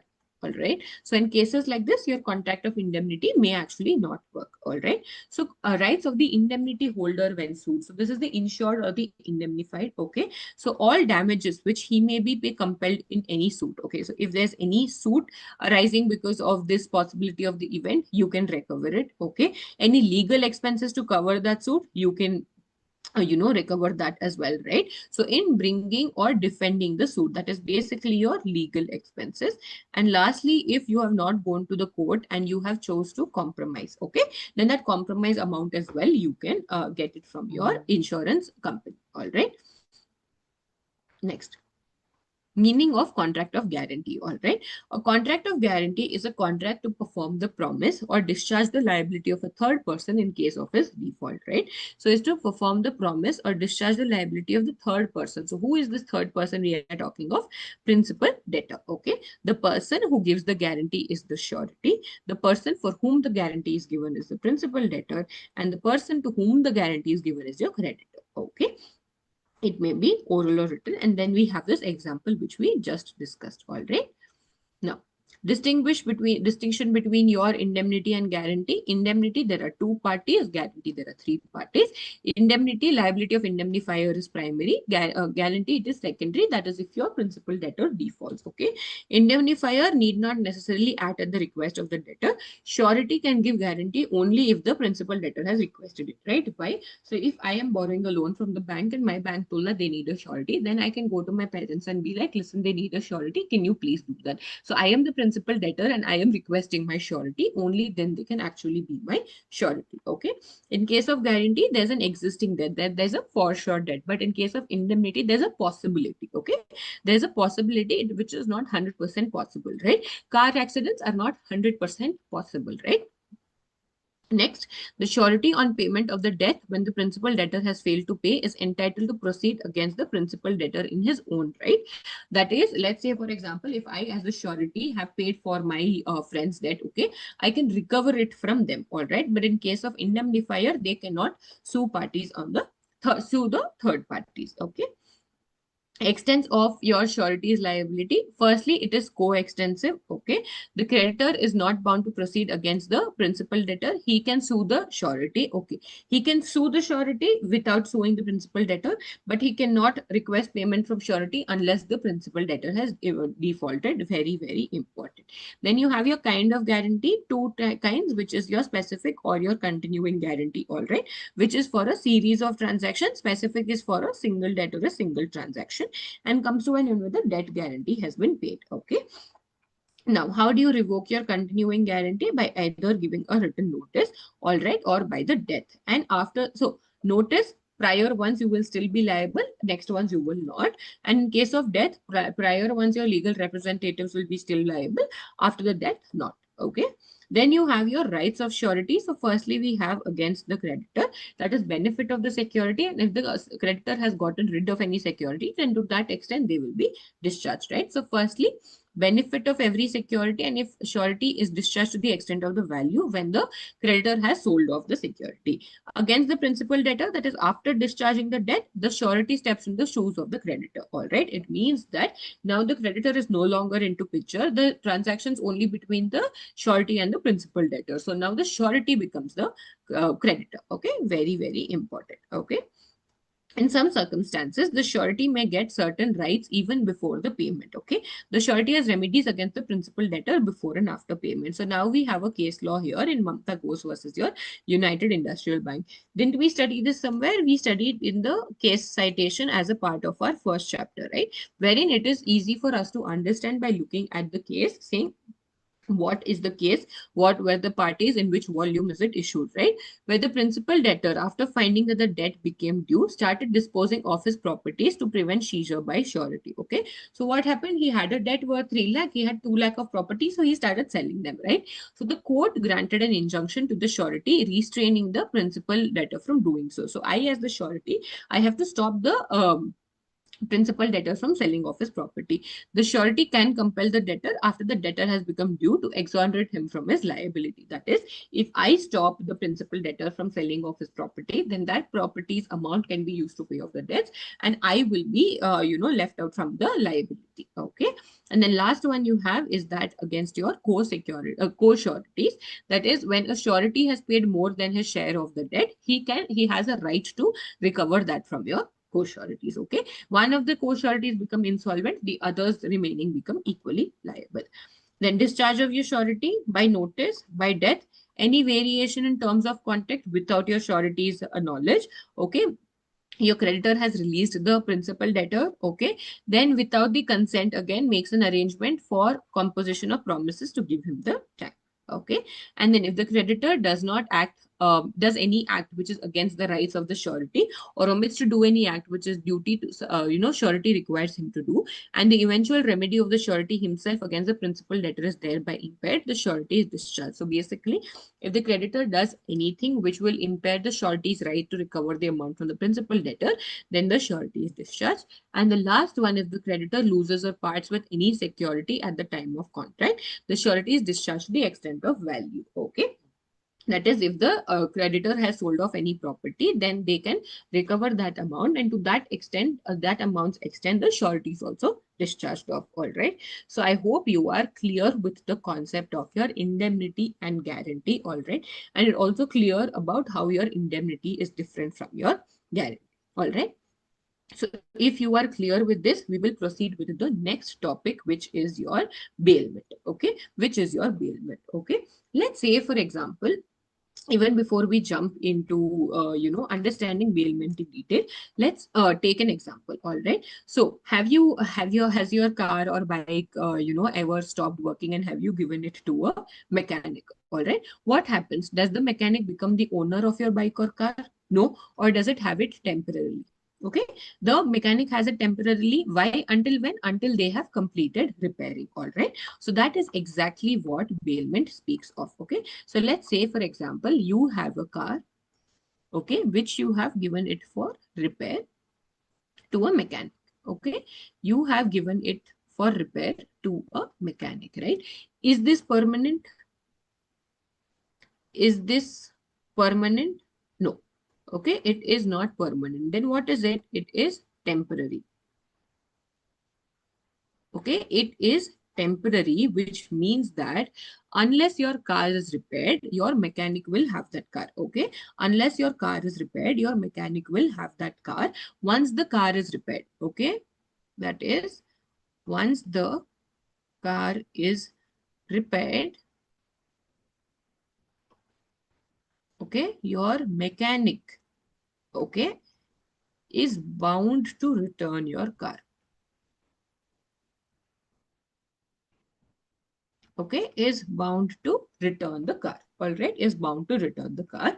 This is exactly what happens in the case of your bailment, wherein you are giving a property to someone else temporarily for a specific person and they are bound to return it. All right, now who is the owner? Who is the owner? You are the owner of the car. Yes. Okay, where does the possession go? The possession currently is with the mechanic. Okay, so please see how it is a matter of ownership and possession, right? Just because you are giving your car to the mechanic, okay, just because you're giving the car to the mechanic, do you think they become the owner? No. Okay, they are only having temporary possession. So there is a concept of ownership versus possession here. That is, if you are giving your car to the mechanic for repair, they do not become the owner, they only have temporary possession of the car. Okay, then what do you think you should do? Okay, firstly you should make the payment. Okay, you should make the payment for repair. Okay, that is who? The owner of the car. Okay, then do you think if you have given your car to the mechanic, he can use it for his personal use?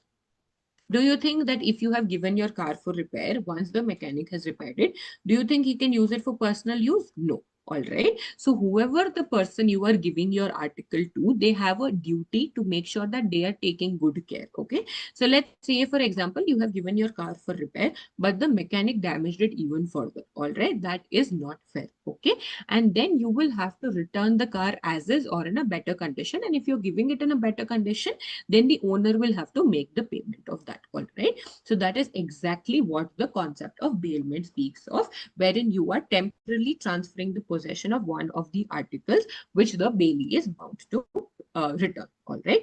So I hope you are clear with the concept of bailment with this example. Now let us go and understand this in detail. Okay. So the reason I started off with an example is that you can have the idea in mind already before we actually start with the technical part of it. Okay. So bailment is delivery of your goods. Okay. Delivery of your goods by one person to another for a certain purpose upon a contract that the goods shall be returned or disposed of according to the directions of the purpose, direction of the person delivering them once the purpose is accomplished. So I can either request them to return it to me or I can dispose it as I require, not at their choice. Okay. So the bailer is the person who delivers the goods. So it is the owner of the car. Yes. Bailee is the person to whom the goods are delivered. Okay. Who is your mechanic in this case? All right. Very important. Delivery of goods. What goods did we have here? Car. By one person, who was it? The owner. To another, your mechanic. For a purpose. What was the purpose? Repair. Right. And in this case, whether was it return of goods or disposing of goods, it was return of goods. So once the car was repaired, you would want to return the car. Okay. You have two parties here, bailer and bailee. Next, nature of bailment. It is a voluntary delivery of goods. The mechanic did not force me to give my car for repair, right? You are voluntarily giving it for a temporary purpose and it has to be written in the same condition or altered form after the purpose is completed. Okay. Let's step away from the mechanic example and take another example. All right. So let's say you are going on a trip. Okay. Just a second, please. Yeah. You are going on a trip. Okay. You are going on a trip and you give your dog, okay, to be taken care of by your neighbor. To be taken care of by your neighbor. Okay. So who are you? You are the bailer, correct? Who is the neighbor? The neighbor is the bailee. What is the purpose? The purpose is to take care of your dog. Okay. So when, let's say, for example, now, let's say any expenses. Okay, the neighbor also should take reasonable care of the dog. That is, feed the food. Okay, take it for regular walks. Okay, that is something that the neighbor will have to do. All right, but let's say the dog falls sick. Okay, the dog falls sick and the neighbor has incurred a lot of expenses. They have the right to take it from the owner of the dog or bailer. All right, so I'm giving you multiple examples so that it's easier for you to connect and understand. Okay, so nature is voluntary delivery of goods for a permanent purpose. Am I giving off my dog to them permanently? No, I am just giving to them while I'm on the trip. Okay. Goods are to be returned in the same or altered form after the purpose is completed. So that is, my dog should be returned to me in the same condition. All right. Ownership versus possession, very, very important. Your ownership remains with the bailer. Your bailee receives only the possession. All right. So that is exactly what your contract of bailment speaks of. Delivery of goods, actual delivery is physical transfer of goods. Okay, that is your car to your mechanic. Okay. Next, in case of your constructive delivery, it's a symbolic transfer of control, right? Now, let's say, for example, handing over the key of the godown amounts to the delivery of goods inside it. That is, you are not maybe say giving out the entire goods to their place. You are just giving a key which consists key to the godown, which consists of all goods. So this is a symbolic transfer. Okay, you don't have to actually transfer all the goods, but by you giving the key, it is a symbolic transfer. All right. So there are two types of delivery. One is your actual delivery and other one is your constructive or your symbolic delivery. All right. Then next one, you have your gratuitous bailment and bailment for reward. Okay. Gratuitous bailment is there is no remuneration or no consideration. Okay, no consideration. Okay, so what happens in this case? Bailment where neither bailer nor bailee receives any remuneration. Okay, maybe for the exclusive benefit of the bailer. So we just saw this example. A leaves his dog with his neighbor during the holiday. Whose benefit is it for? It is A's benefit, right? Why? Because while A is away, somebody else is taking care of their dog. Okay, maybe for exclusive benefit of bailee as well. Lending a book to a friend for a week. Who is benefiting? The bailee. Who is the bailee? The friend, right? Why is the friend benefiting? Because they're actually getting to read the book. All right. So gratuitous bailment is wherein there is no remuneration. It is simply for the benefit of one of the parties. It could be the bailer or the bailee as well, right? It terminates by the death of either the bailer or bailee. Okay. What happens to your returns of the goods? Lender may demand return at any time, even if it is given for a fixed time or purpose, right? Let's say, for example, you have left your dog with the neighbor for a week, but you have cut your trip short and you've come back in 3 days, right? So you may demand return within 3 days as well. If early return causes loss to borrower exceeding the benefit derived, lender must indemnify the borrower for some excess loss. All right. So let's say, for example, you have given a cow. Okay, you have given your cow to the bailee, and whatever milk that you get out of the cow, the bailee could sell it. Okay, so the bailee had, say, aimed to sell 5 liters of the milk, but you actually let to be lent only till 3 liters. Then for that 2 liters, you will have to compensate. Okay, for that 2 liters, the bailer would compensate, would have to compensate. All right. So it is very important to understand how your return of goods is also structured. Okay, you may demand return at any time, but if that demand is causing loss to the bailee, then the bailer will have to compensate for it. All right. Next, bailment for reward. Of course, if gratuitous bailment does not have remuneration, this will have certain reward or remuneration. Okay. Bailment for mutual benefit. Okay. Here, none of the parties are benefiting. Here, there is a mutual benefit. Example, A hires a motor car to B. Okay. A is the bailer receiving higher charges. B is the bailee using the car. So if I am giving my car to B for hire, okay, so B is going to be pay the payment to me, and B is also going to enjoy, right? So I am getting the benefit of the payment and B is getting the benefit of the car. Okay. Next, A gives goods to B carrier for transportation as a price. Okay. So how? So if I am, who is a carrier? Okay, let's say, for example, I'm hiring a service which provides me truck. All right. So now I don't have to transfer the goods. The truck will do that for me. So I am benefiting from the carriage. How is the carriage benefiting? They are benefiting from the payment that I am making to them. All right. So gratuitous bailment is where neither your bailer nor bailee are actually getting any benefit. And bailment for reward is where there's a mutual benefit for both your bailer as well as your bailee. All right. Duties of bailee. All right. So there are multiple duties of bailee. Who is the bailee here? The person to whom you are transferring the goods. Okay. Now, in our case, it was the mechanic. Okay. So I'm going to remember like this so that it's easier for me to understand. Okay. Duty of reasonable care. Bailee must take good care of goods as a person of ordinary prudence would take care of his own goods of similar bulk, quality, and value. Okay. If such care is taken, bailee is not liable for loss. Okay.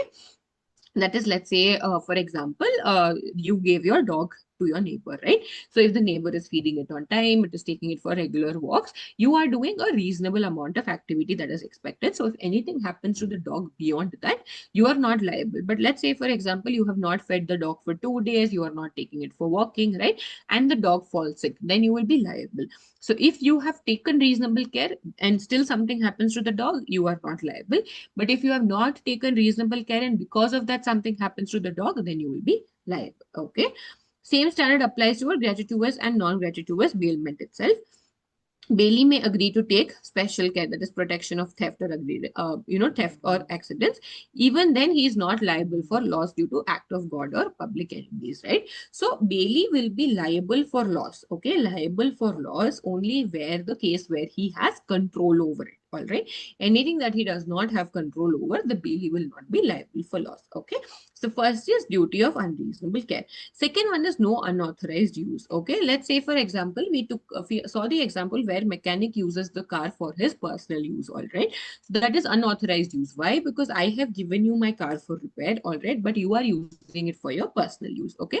Bailee must not use goods in an unauthorized manner or an unauthorized purpose. If he does, bailer may terminate the bailment or they may also claim damages, right? Because why? Let's say the mechanic has gone and has taken your car on a long road trip and your car has gotten damaged. So you can claim the damages from the mechanic to the extent he has used your car unauthorized manner. All right. So what is the first one? Duty of reasonable care, that you should take care of that article as if it were your own, and no authorized use. You should use it only for the specific purpose that it has been given to you for. Next, duty not to mix goods. Okay. Bailee must keep bailer goods separate from his own. If mixed without the bailer's consent, okay, and they are separable, both the parties have proportionate interest and bailees bear expenses of separation and damages. If mixed without consent and it is inseparable, bailer is entitled to compensate for your loss. All right. So let's say, for example, you have given the car to your mechanic. It is separable, right? Because it is easily identifiable which is your car, which is others' cars, right? Let's say it's inseparable. Let's say you have sold him sacks of rice or rice bags, all right? And it has been mixed with their own goods or someone else's goods, right? Then in that case, they will have to pay you the value of each of the rice bag into the number of rice bags that you had given it to them, okay? So you should not mix the bailer's goods with your own. Okay, no adverse title. Bailee must not deny or set up adverse title to the bailer's goods, right? That is, when it is time for the bailee to return the goods, they should not deny it. Okay, they should not deny it, or they should not claim that the product are their own. Okay, so what is the first one? Reasonable care, no unauthorized use, not duty not to mix goods, and no adverse title. All right, and return of goods. Okay, bailee must return without demand itself. Why? When there's a specific time period or when the purpose is accomplished. Okay, let's say in the mechanic example itself, if I am telling you, listen, I want it to be done at the end of 10 days and you're giving it at the end of 10 days, okay, or the purpose, or if the repair is done within 7 days, very well. Or expiry of the time fixed, you are giving your dog for a week until you are there in the trip. Once you are back from the trip, it is the bailee's responsibility to return the dog to you. Okay, in case of failure of return, bailee is liable for loss, destruction, deterioration, even without negligence. Okay, why? Because you did not return to the bailer on time. Okay, return of increase on profit. So bailee must return any increase or profit for the goods. Okay, so again, we've come back to the cow example where A gives a cow to B for care.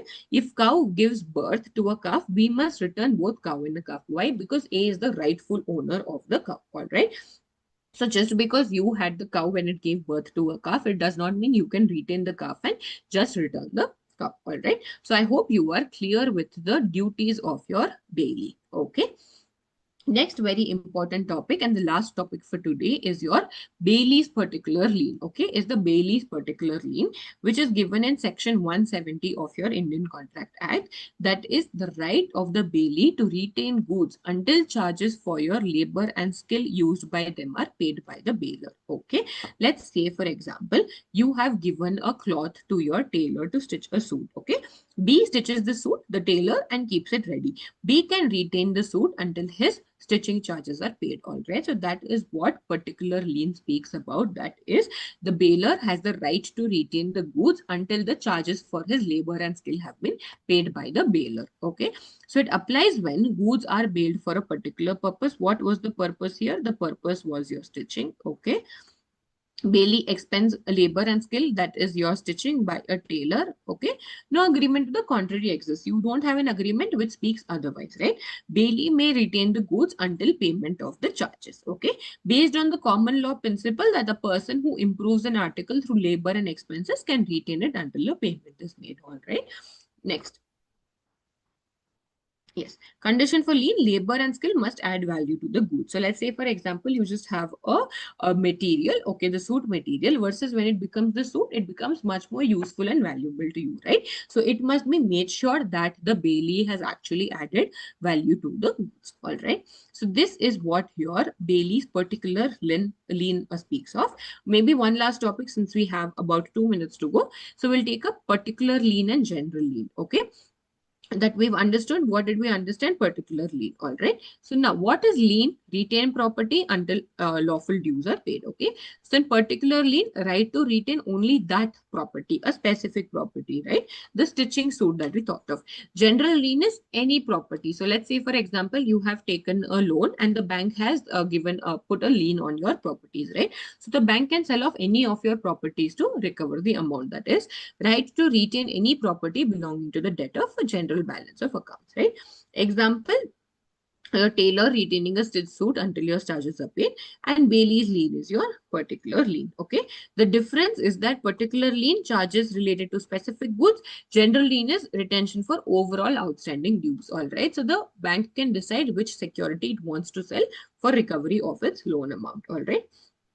General lien is available to bankers, factors, wharfingers, attorneys of high courts, and policy brokers, which we will be discussing in detail in tomorrow's class. All right. So since we have reached the end of time, let's quickly go back to the module once to revise whatever we have done so far, and then we can pick it up in tomorrow's class. Okay. So what is bailment?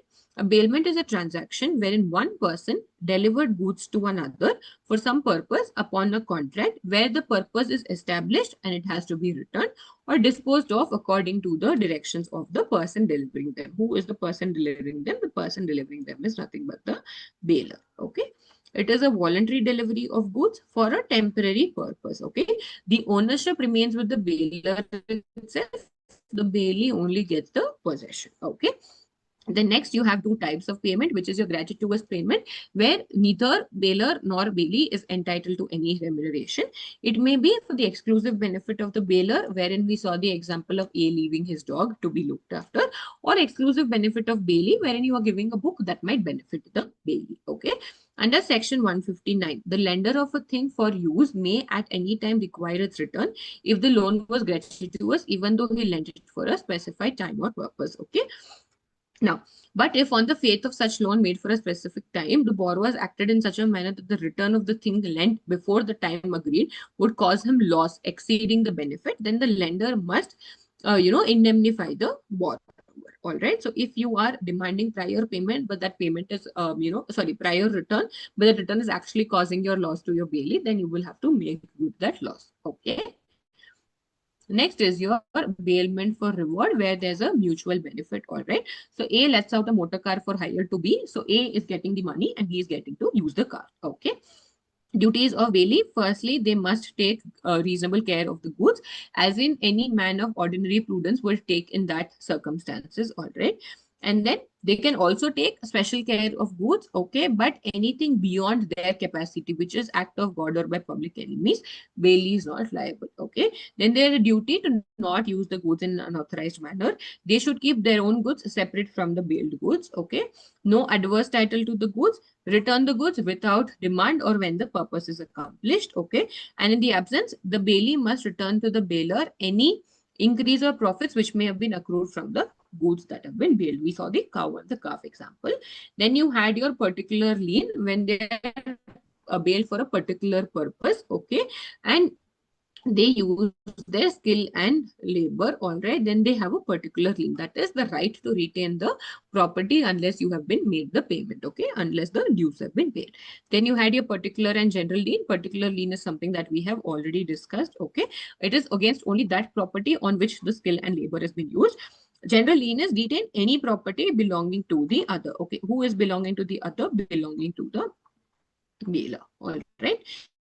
General lien is the right to retain the property for a general balance of account, but particular lien is the right to retain only for a charge on account of the labor and the expenses bestowed upon the identical property that was retained, all right. So I hope you are clear with the concept of your bailment, okay. Who is your bailer? Who is your bailee? What are their duties, all right. So today we discussed, we read through the module of all the topics that we covered yesterday. We went through indemnity, wherein one person agrees to make good the loss suffered by another, the primary example being your insurance. Then we understood the guarantee, wherein one person guarantees payment of debt by one to another, all right. Then we saw your difference between your indemnity and guarantee. Then we saw the concept of bailment, when it was delivery of goods for a specific purpose, which are to be either returned off to the bailer or to be disposed of by the bailee at the directions of the bailer, all right. Now, this is exactly what your contract of bailment speaks of. There are many more topics that are there, which we will start off in tomorrow's classes, all right? So I hope you have been able to understand all of the topics that we have been discussing so far, all right? If there are any doubts, please feel free to add them in the chat box or in the comment once the live has ended. Or you can also join the WhatsApp group wherein we'll be sharing all of these notes and materials that we use in class, all right? And if you require additional mentorship, you may please contact us at this contact number and we will be more than happy to guide you on it, all right. So thank you so much everyone for joining today's classes.